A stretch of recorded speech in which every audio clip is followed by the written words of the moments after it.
चैत्र नवरात्रि की महाअष्टमी की पूजा विशेष मानी जाती है। इस दिन माँ दुर्गा के 8वें स्वरूप महागौरी की पूजा के साथ साथ कन्या पूजन किया जाता है। ये जानते हैं कि कन्या पूजन का शुभ मुहूर्त क्या होगा।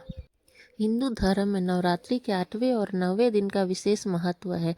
चैत्र का महीना कई मायनों में खास होता है। इस वक्त चैत्र का महीना चल रहा है और जल्द ही चैत्र नवरात्रि खत्म होने वाली है। आज चैत्र नवरात्रि की अष्टमी तिथि है।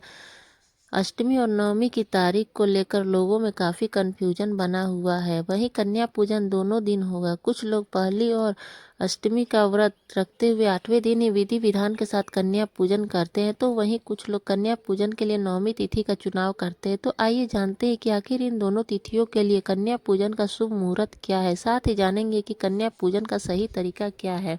साल भर में कुल 4 बार नवरात्रि आती है। चैत्र और शारदीय नवरात्रि का महत्व गृहस्थों के लिए सबसे ज़्यादा होता है। वहीं बाकी 2 गुप्त नवरात्रि होती है। नवरात्रि में 9 दिन के लिए माँ दुर्गा की पूजा होती है। हर दिन के हिसाब से माँ दुर्गा के अलग अलग स्वरूपों की पूजा अर्चना की जाती है।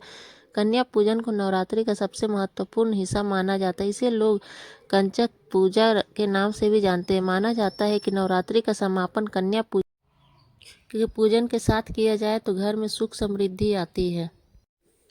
अगर आप अष्टमी तिथि पर कन्या पूजन करने वाले हैं तो पंचांग के हिसाब से आप 26 मार्च की सुबह 6:20 से लेकर 7:52 के बीच पूजा कर ले। हालांकि कन्या पूजन के लिए 2 शुभ मुहूर्त है।